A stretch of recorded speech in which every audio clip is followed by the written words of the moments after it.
नमस्ते sir. Sir मुझे आपसे जुड़े हुए लगभग 3 साल हो गए और लगभग 5 महीने से मैं गीता समागम में साथ हूँ। सर आपसे पहले जीवन में न तो कोई प्रेम था कभी, किसी के प्रति, न जानवरों के प्रति, न अपने आप के प्रति, न इंसानों के प्रति और न ही कोई स्पष्टता थी सर। और हर मामले में पढ़ाई में भी फिसड्डी था।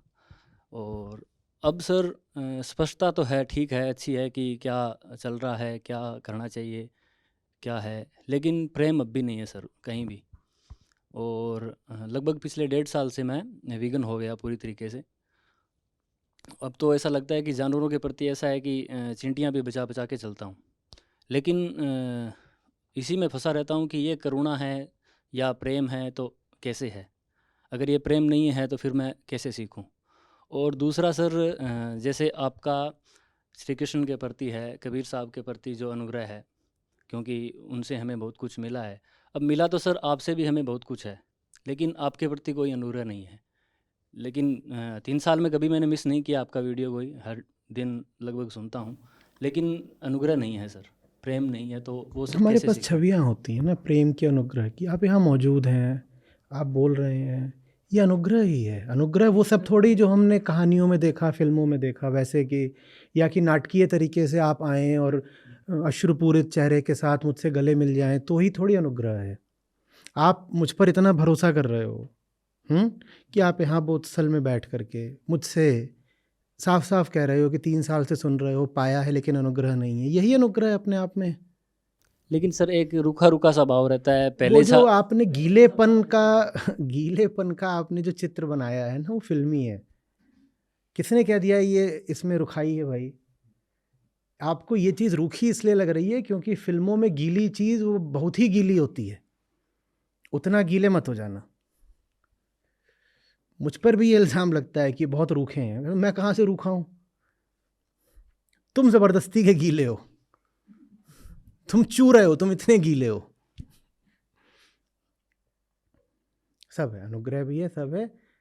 जो एक रास्ते पर निकल पड़ा, उसको अपनी यात्रा दूसरे रास्ते के मील के पत्थरों से नहीं नापनी चाहिए। बड़ी गड़बड़ हो जाएगी ना। आपका रास्ता दूसरा है तो आपके मानक, आपके स्टैंडर्ड्स भी तो दूसरे होंगे ना।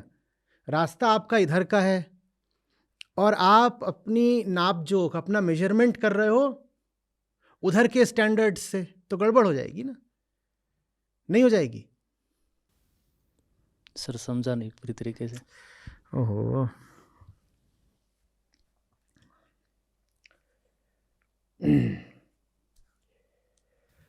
ये क्या है? ग्लास अरे इसके अंदर क्या है? पानी। हमेशा बाहर की चीज़ देखना बस। पानी है सर। तो इसकी इसकी स्पेसिफिक ग्रेविटी कितनी होती है? 1 होती है सर। 1। 1 1 यही स्टैंडर्ड होता है ना, इसी से बाकी सबकी नापी जाती है। ठीक है, 1 होती है। अब मैं कहूँ कि ये शुद्ध तभी होगा जब इसकी जो स्पेसिफिक ग्रेविटी है वो 1 है। 1 है। तो वो जो 1 का आंकड़ा है, वो किसकी शुद्धता का स्टैंडर्ड है? पानी। पानी की बाबा। अब इसके भीतर क्या है? चाय। चाय। अब मैंने इसकी भी नाप ली, अब वो तो 1 से ज़्यादा ही निकलेगी, क्योंकि इसमें पानी भी है और पानी के अलावा और भी कुछ है, तो सब जोड़ जाड़ दिया तो वो तो गाढ़ी हो गई। तो मैंने क्या बोल दिया? ये क्या है? अशुद्ध है, क्योंकि 1 नहीं है। भाई 1 का आंकड़ा किस पर लागू होता है? पानी पर। इस पर थोड़ी लागू होता है। जब तक आप ये थे तब तक 1 1 1 1 करते रहते, समझ में आता। अब आप ये नहीं हो, आप ये हो। अब आपका जो स्टैंडर्ड है वो 1.8 हो गया है। आप 1 की तलाश में घूम रहे हो और आप जितनी बार नापते हो कितना आता है? 1.4, 1.6 कुछ ऐसा आता है। जब 1.4, 1.6 आता है तो आप अपने भीतर ही लज्जित हो जाते हो कि मैं तो अशुद्ध हूं। अरे दादा, आप पानी थोड़ी हो कि आपको 1 के करीब जाना है। आप चाय बन चुके हो, वीगन। तो आपका स्टैंडर्ड अब अलग है, उसका मेजरमेंट इससे नहीं कर सकते। अब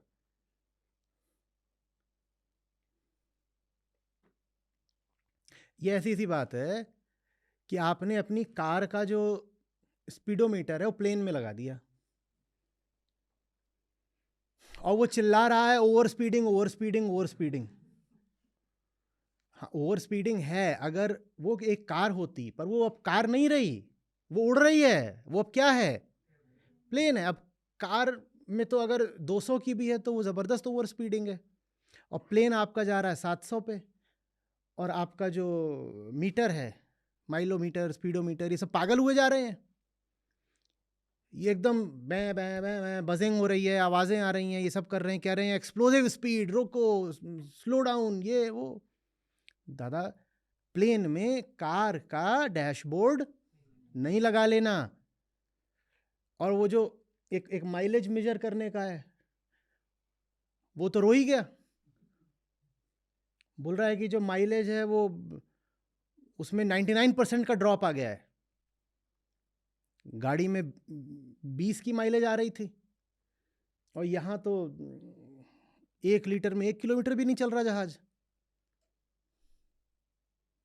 वो भी चिल्ला रहा है पै पै पै, और आपको बड़ी जो है उसमें ग्लानि हो गई कि मैं तेल बहुत पी रहा हूँ, और मेरी गाड़ी जो है वो बिल्कुल सारे नियम कायदे तोड़ के जा रही है। अब तक घर पे ट्रैफिक के कितने चालान आ गए होंगे, और तलाश ही रहे हो कि कहीं पे ज़रूर कोई ट्रैफिक वाला होगा और रोक देगा। प्लेन में बैठ के ढूंढ रहे हो कि लाल बत्ती कहाँ है, ट्रैफिक वाला कहाँ है। ये नहीं करते। भूलो नहीं कि आपके शहर के नियम अमरपुर पर नहीं लागू होते। आपके शहर में जो प्रेम की परिभाषा है वो अमरपुर में दूसरी है। आपके शहर में अनुग्रह की जो परिभाषा है अमरपुर में दूसरी है। अब आप अमरपुर की तरफ आने लगो, लेकिन परिभाषाएं आप अपने ही शहर के लिए रहो, तो आप में बड़ी एक भीतर एक डिसोनेंस, एक अंतर्द्वंद हो जाएगा। और ये बहुतों में होता है। जिस देश के होने लगे हो ना, अब अपने आप को वहाँ के ही मानकों से, वहाँ के ही स्टैंडर्ड्स से नापा करो, नहीं तो फंसोगे। अनुग्रह माने क्या करना चाहते हो? वहाँ से उछल के आओगे, मेरे श्री कमल चरणों में लिपट जाओगे और अपने आंसुओं से उनको धो दोगे? ये क्या, ये फिल्मी फैंटेसी, पुराना नाटक, ये सब करना है क्या? कि गुरु मिले तो उनके करके देखो। मैं कोई आए मेरे चरणों की लात और मार दूंगा। चरण चाहिए थे, नल्ले चरण। इंसान हो, मैं भी इंसान हूँ, आओ अधिक से अधिक गले मिल जाओ, नमस्ते कर लें एक दूसरे को, हाथ मिला लो, ठीक है भाई। ये चरण वरण क्या होता है? चरण फुटबॉल खेलने के लिए हैं। आओ खेलते हैं हम भी, शाम हो रही है, अच्छा रहेगा, फुटबॉल खेलेंगे। अनुग्रह का तुमने एक पुराना रूप देख रखा है, पौराणिक रूप, जिसमें यही सब होता है कि अनुग्रह है तो क्या करोगे? आंख निकाल के यहाँ पे रख दोगे? क्या करूं उसका? उससे अच्छे जाके कहीं पे किसी को दे आओ, आई डोनर बन जाओगे। क्या करना चाहते हो अनुग्रह के मारे? वही सब पुराने भाव विभोर नाटक। और मैं उनका सम्मान करता हूं, मैं नहीं कह रहा हूं वो सब झूठ बोल रहे थे कि वो है, लेकिन आजकल तो वो सब नाटक ही है।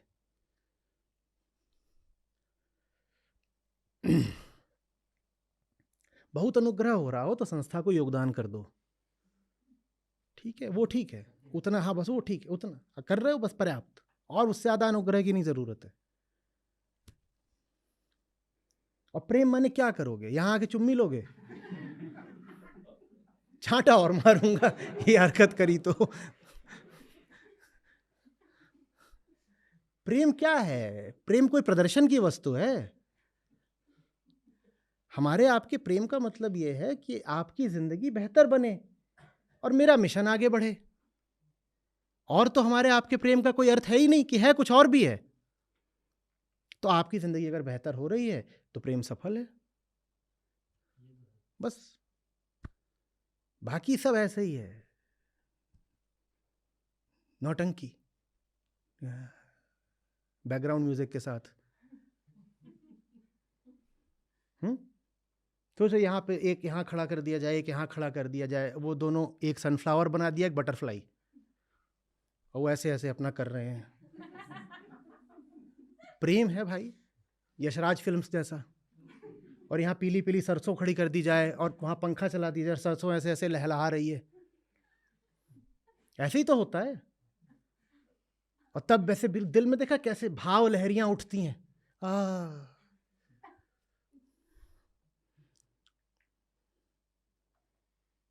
और अचानक कुछ यहाँ पे ऐसा कुछ लेजर, कुछ 3D प्रोजेक्शन कर दिया जाए और उसमें मैं ऐसे करके बोलूं कि मैं ही तो हूं। क्या ये सब चाहते हो? आगे बढ़ो, जिंदगी मजबूत बनाओ, बेहतर बनाओ, बंधन तोड़ो, आजाद जियो। यही प्रेम है।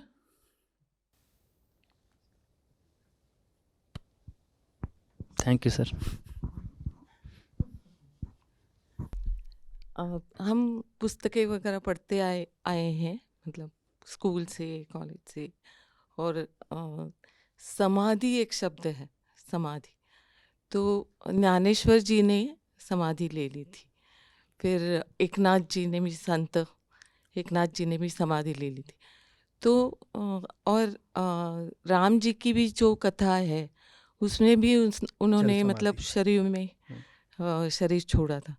तो ये बात मैं पूरी तरह से कन्विंस नहीं हो पा रही हूँ। मतलब जीवन मीठी बात है ऐसा जिसमें जीवन किसी का बड़प्पन और किसी की नादानी पता चलती है। समाधि उन्होंने उस दिन नहीं ली थी जिस दिन हमें लगता है कि उन्होंने ली है। वो बहुत पहले से समाधिस्थ थे। लेकिन हम स्थूल लोग हैं ना, हाड़ मास के, मिट्टी, तो हमारी आंखें देख नहीं पाती हैं कब कौन महापुरुष धीरे धीरे धीरे धीरे मिटता जा रहा है और समाधिस्थ होता जा रहा है। हमें नहीं दिखता। समाधि कोई एक दिन की प्रक्रिया नहीं होती। समाधि कोई धीरे धीरे धीरे धीरे ना, जैसे भोर का तारा मिटता जाता है, या जैसे हम गणित में, कैलकुलस में कहते हैं कि कोई संख्या शून्य की तरफ धीरे धीरे टेंडिंग टू जीरो होती जा रही है। पूरी तरह जीरो तो अनंत काल में हुआ जाता है, पर वो अपना इतनी कम हो गई है, इतनी कम हो गई है कि उसको शून्य ही माना जाना चाहिए। वैसे तो समाधि तो उनकी बहुत पहले लग गई, पर हम स्थूल लोग हैं तो हम समाधि तभी मानते हैं जब वो शरीर से भी शून्य हो जाए। उससे पहले हम मानते नहीं। तो अभी आपने जैसे संत एकनाथ की बात करी, अब आप महात्मा बुद्ध की बात करें तो वो निवृत्त तो बहुत पहले हो गए थे, लेकिन जब उन्होंने देह त्यागी, जब देह गिरी, तो हम उसको बोल देते हैं महापरिनिर्वाण, जैसे कि मृत्यु का क्षण कुछ विशेष रहा हो। वैसे कहते हैं बुद्ध को निर्वाण मिला जंगल में 10-12 बरस भटकने के बाद, उसको सिर्फ क्या कहते हैं, निर्वाण। और उनकी मृत्यु हुई तो उसको क्या बोल देते हो, महानिर्वाण। ये कोई बहुत अच्छी बात नहीं है। मुक्त तो वो कब से हो गए थे, लगभग 40 की उनकी अवस्था रही होगी। 28 के आसपास उन्होंने राज्य त्यागा था और 40-42 इस उम्र में वो मुक्त हो गए थे। पर हमको लगता है कि अभी देह है, और जब देह जाती है तभी हम मानते हैं कि अब समाधि हुई। समाधि का संबंध देह के जाने से नहीं है। समाधि का संबंध जो भीतर बैठा है, मैं करता है, उसके जाने से है, और वो पहले ही चला गया होता है। पर हमको चूंकि देह हिलती डुलती दिखाई देती है तो हमको लगता है ये चीज हिलडुल रही है तो इसके भीतर कोई अभी होगा। नहीं, वो देह हिलडुल रही है, उसके भीतर जो था वो तो कब का गते गते परागते स्वाहा हो चुका है उसका। बस देह है जो हिलडुल रही है। हाँ, बहुत बढ़िया, बहुत बढ़िया। वो जीवन मुक्ति है, वो जीवन मुक्त है। तो समाधिस्थ वो बहुत पहले से हैं। कुछ लोगों ने फिर इसीलिए और आगे जाके परा समाधि। अरे परा समाधि क्या होती है? समाधि तो समाधि है।